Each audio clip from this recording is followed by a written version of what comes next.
Chapter 34. Back on the ranch in the Valley of the Moon, I resumed my steady drinking. My program was no drink in the morning. First drink time came with the completion of my 1,000 words. Then, between that and the midday meal, were drinks numerous enough to develop a pleasant jingle. Again, in the hour preceding the evening meal, I developed another pleasant jingle. Nobody ever saw me drunk, for the simple reason that I never was drunk. But I did get a jingle twice each day, and the amount of alcohol I consumed every day, if loosed in the system of one unaccustomed to drink, would have put such a one on his back and out. It was the old proposition. The more I drank, the more I was compelled to drink in order to get an effect.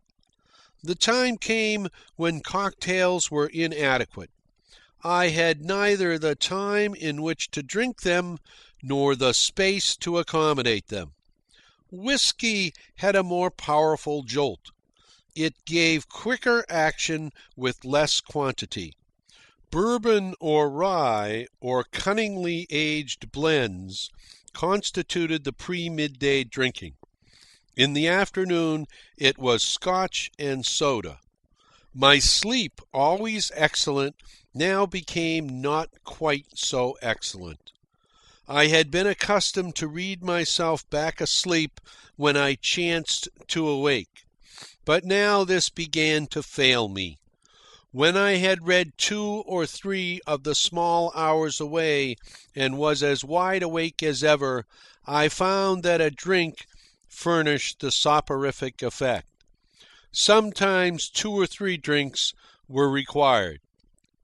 So short a period of sleep then intervened before early morning rising that my system did not have time to work off the alcohol. As a result, I awoke with mouth parched and dry, with a slight heaviness of head, and with a mild nervous palpitation in the stomach. In fact, I did not feel good. I was suffering from the morning sickness of the steady, heavy drinker. What I needed was a pick-me-up, a bracer. Trust John Barleycorn once he has broken down a man's defences. So it was a drink before breakfast to put me right for breakfast, the old poison of the snake that has bitten one. Another custom began at this time was that of the pitcher of water by the bedside to furnish relief to my scorched and sizzling membranes. I achieved a condition in which my body was never free from alcohol. Nor did I permit myself to be away from alcohol. If I travelled to out-of-the-way places, I declined to run the risk of finding them dry. I took a quart or several quarts along in my grip. In the past, I had been amazed by other men guilty of this practice.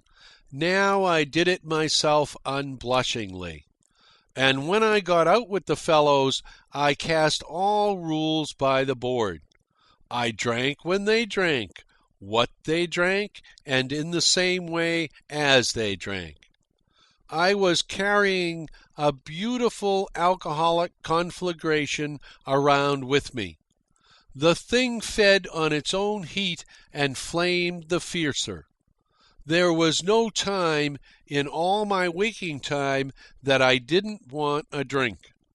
I began to anticipate the completion of my daily 1,000 words by taking a drink when only 500 words were written. It was not long until I prefaced the beginning of the 1,000 words with a drink. The gravity of this I realized too well. I made new rules. Resolutely, I would refrain from drinking until my work was done. But a new and most diabolical complication arose. The work refused to be done without drinking. It just couldn't be done. I had to drink in order to do it. I was beginning to fight now. I had the craving at last, and it was mastering me. I would sit at my desk and dally with pad and pen, but words refused to flow. My brain could not think the proper thoughts because continually it was obsessed with the one thought that across the room in the liquor cabinet stood John Barleycorn. When, in despair, I took my drink, at once my brain loosened up and began to roll off the 1,000 words. In my townhouse in Oakland, I finished the stock of liquor and wilfully refused to purchase more. It was no use because, unfortunately, there remained in the bottom of the liquor cabinet a case of beer. In vain I tried to write. Now beer is a poor substitute for strong waters. Besides, I didn't like beer. Yet all I could think of was that beer so singularly accessible in the bottom of the cabinet. Not until I had drunk a pint of it did the words begin to reel off, and the 1,000 were reeled off to the tune of numerous pints. The worst of it was that the beer caused me severe heartburn, but despite the discomfort, I soon finished off the case. The liquor cabinet was now bare. I did not replenish it. By truly heroic perseverance, I finally forced myself to write the daily 1,000 words without the spur of John Barleycorn. But all the time I wrote, I was keenly aware of the craving for a drink. And as soon as the morning's work was done, I was out of the house and away downtown to get my first drink. Merciful goodness!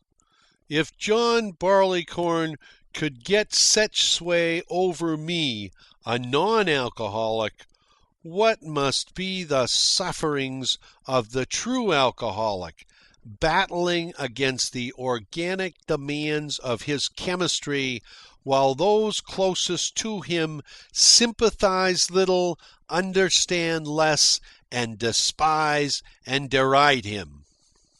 Chapter 35. But the freight has to be paid. John Barleycorn began to collect. And he collected not so much from the body as from the mind. The old long sickness, which had been purely an intellectual sickness, recrudesced. The old ghosts, long laid, lifted their heads again. But they were different and more deadly ghosts. The old ghosts, intellectual in their inception, had been laid by a sane and normal logic.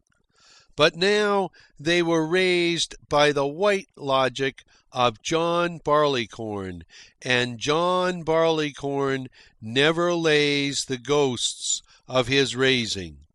For this sickness of pessimism caused by drink, one must drink further in quest of the anodyne that John Barleycorn promises but never delivers. How to describe this white logic to those who have never experienced it? It is perhaps better first to state how impossible such a description is. Take Hasheesh Land, for instance, the land of enormous extensions of time and space. In past years, I have made 2 memorable journeys into that far land. My adventures there are seared in sharpest detail on my brain. Yet I have tried vainly, with endless words, to describe any tiny particular phase to persons who have not travelled there. I use all the hyperbole of metaphor, and tell what centuries to time and profounds of unthinkable agony and horror can obtain in each interval of all the intervals between the notes of a quick jig played quickly on the piano. I talk for an hour, elaborating that one phase of Hasheesh Land, and at the end I have told them nothing. And when I cannot tell them this one thing of all the vastness of terrible and wonderful things, I know I have failed to give them the slightest concept of Hasheesh Land. But let me talk with some other traveller in that weird region, and at once am I understood. A phrase, a word, conveys instantly to his mind what hours of words and phrases could not convey to the mind of the non-traveller. So it is with John Barleycorn's realm where the white logic reigns. To those untravelled there, the traveller's account must always seem unintelligible and fantastic. At the best, I may only beg of the untravelled ones to strive to take on faith the narrative I shall relate. For there are fatal intuitions of truth that reside in alcohol. Philip sober vouches for Philip drunk in this matter. There seem to be various orders of truth in this world. Some sorts of truth are truer than others.